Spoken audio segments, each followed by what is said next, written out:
chosen ones. Mm-mm. Yeah, yeah. Mhm. Yep. Sometimes you just gotta let it go and go with the flow of the moment. You just, in some adverse way, you become like the DJ in between. You feel like you know what's coming, but then you don't know at the same time, and you just don't care. But you are aware of both aspects. It's almost like you're the narrative. You create your story at the same time you choose to forget that you created it. I'm outside, and as you can hear, a dog is barking. I take that as confirmation, and the DJ is playing 5 houses away, and I hope you can hear the music. I was just vibing to it, thinking about it all, and I just wanted to share this with you at the same time. Hey, chosen when you are the narrative. At the same time, you're experiencing your own story. We are all in dualistic forms of remembering and forgetting, so it's a journey, isn't it? But you're hyper aware of it at the same time. And at the same time, you do your best to leave that knowing because you still want to experience the human nature as it is. This is the place in your life where you start. Let me get myself sorted. This is the place in your life where you start wishing to be ignorant again. You even somehow recently started entertaining falsehoods, illusions, just for the sake of it. You know you can return. You know that this deep inner knowing inside of you is just gonna pull you back to you being the narrator of your life and at the same time being the reader of your life, experiencing it again. So it continues on and on in between.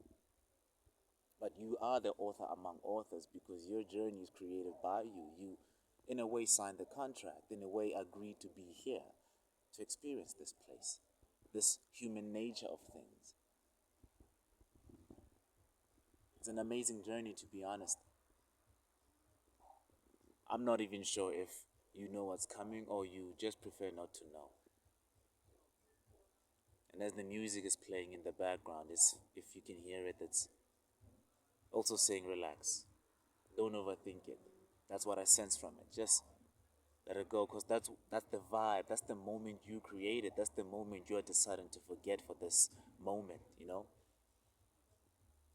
And I know it's dark. Normally I show my face, but today this is the person, the message that came out, and I just thought that I'd share it with you all. Whenever it finds you, hey, you'll understand. And back to entertaining illusions.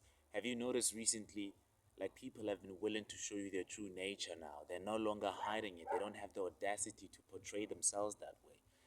It's almost like a test, but you know you've overcome that test. In a way, you haven't even overcome it. It's just still there as a reminder that nothing's changed. Everybody's still in their human nature until they decide that they can be better or they can be viewing themselves or displaying themselves in an opposite way than what they're revealing to you at that moment, where it feels like they're attacking you, but they are not attacking you. They're just showing you their unhealed selves, similar to how you went through your journey too. There are some people you showed your unhealed self to. Some you might never go back to and apologize, but you knew the narrative. At the same time, you chose to forget it. Forgetting it made you move on. Remembering it made you want to go back and say, I'm sorry, to apologize, to find repentance in a way. So it's both dualistic aspects that you're living all at the same time. One of them is inside your heart, and one of them is living outside of you. And I can continue on and say, in this regard of your life, in between these phases of your life and non phases, when you decide to walk away and move on, that's the physical part of you showing up. But when you decide to go and heal, you might not heal physically because you're expressing it in another way. You might just heal inside. You might just imagine yourself apologizing, finding redemption within yourself, and just allowing the physical side of you that has to move on to show up more in your life. And it's okay. You are the narrative of the story after all. You know? This knowing, in a sense, gives you two parts because now you know there are multiple dimensions that you can elevate to. Your action opens up different dimensions, but some others stay inside of you. So you being the DJ coming up with the song, and then you being the listener, the dancer, at the same time, all at the same time. It's an amazing experience. And maybe this is the cleverness of nature for us as well, that we have two hemispheres, one for internal processing and one for mechanical, kinetic processing, activity, you know? Hey, this is a classic song playing in the background. I don't know if you can hear it. Icicle, icicle, bum, bum, bum, bum, ba-da, ba-da, bum, bum, bum. This is me relaxing now, getting in the groove of the moment. And this is what we need as people. This is what we end up expressing in our nature when we decide to discern our talent on a piece of paper, on a piece of music, on a piece of theater, on a piece of bodily movement in some way. We all choose a reality we want to portray that transmutated energy from within on the outside. This is why holding back to the past of what you could have done doesn't help anyone. It's in the past. You cannot behave that way any longer. So you're processing nothing at the same time. So you keep yourself stuck there. It would be best to express something differently, your wisdom from a situation. That way, the narrative keeps evolving and being dynamic for you, even when you decide to put it on a piece of paper one day, on a song, on a movie, on something out there in the world that says, I went through this, and this is how I expressed my experience with it. And yes, thank you for tuning in. You are the author among authors because you are the one. You are the one who decoded this whole reality twice. And then you went beyond twice. You went to the fourth part, to the fifth part, and now you're here, realizing all aspects have their own importance, their own weaknesses if the ego comes into play. But there are no such things as weaknesses. There are such things as dualities and multiple dualities in between that are intertwined together. And that's all that's just happening to you. Your body's constantly upgrading with this new knowledge. After all, your DNA has to store some of this information for the next. Your body has to perform its duties too. Everybody has a plane to serve in a way. And just the other day, I was in my garden and I was watching a few birds eat something I threw on the floor, right? Leftovers. And the leftovers are made of maize meal, right? And it's hard textured, and all the birds came, all sorts of colors. I normally just like to chill and watch them. And then something hit me when I was watching them. It was an epiphany of different planes of operation. And this is important to listen to, even for me. I'm so excited to share it with you guys. These birds, when you really observe them, anyway, when you see small birds behave, right? They move very fast. It's almost like they're skipping frames, right? To make them look like they're jerking in a way. But if you are living on their scale of activity, you come to realize that they eat piece of food with their heads down, and then they look up, look different directions, and they repeat the process over and over and over until they fly off. But then when you look at it at that scale, you might think to yourself, they are doing it at our pace as well, because it should be slow for them because they are used to it.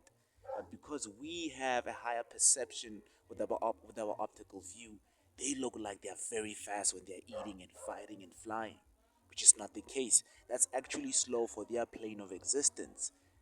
In fact, they think we are slow when we move. I'm pretty sure that's how they feel. This is why they are faster than us.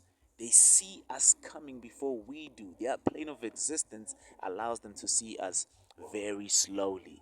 This is why we can't catch them physically. This is why we need things as human beings to capture these species that are faster than us. Their plane of existence is at that rate, and that is what's inside of us too, as human beings. Now, this is me narrating my life and its perceptions, right? This is how we're all viewing life as a whole. We internally have a faster approach to things, but our physical nature is slow. And this is where us as empaths, us as people who sense things at a higher level, often don't have time to act on all these godly wisdoms, all these epiphanies, all these new realities that we're introduced to within ourselves. It takes a lot of us to actually say, I'm going to do this, I'm going to do this, I'm going to do that, I'm going to do that. But there's no actual physical balance between our physicality and these perceptions we're having. There's just too much of them. Even if we patent them, there's just too much of them. And it takes so long to produce one idea over a million ideas that come up per second. It demands a strong person, which is why I respect people who actually execute solutions that are long term for civilizations and such, but the way they introduce things. So when you look at birds and their plane of existence, when you look at ants, when you look at every other species that's living on a lower perceptual scale, their world is slow, ours is very fast to them. And then theirs is fast to us, but theirs is slow for us. It's so amazing how these intertwine together. So my perception led me to this. And I thought I'd share it with you to say, being the narrator of your life also means you have to experience what you wrote. That should come with a little bit of peace. So comparing yourself will never help anyone. Being who you are can save our lives. That's all I'm saying. Thank you.